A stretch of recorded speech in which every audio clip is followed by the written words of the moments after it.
Hey everyone, welcome back to the channel. Today we are comparing two popular Linux gaming distros, Nobara and Bazzite. Which one should you install in 2025 if you are a gamer? Let's find out. Let's start with Nobara. It's based on Fedora and made for gamers and streamers.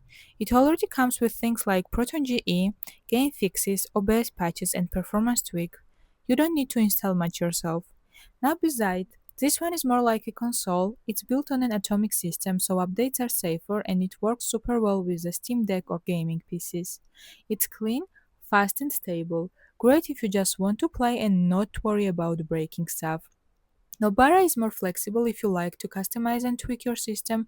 Bazzite is better if you want updates, drivers, and features to just work out of the box. So, which one wins in 2025? If you love control and want a desktop style setup, go with Nobara. If you want a plug and play gaming machine, try Bazzite. Both are great, it really depends on how you use your system.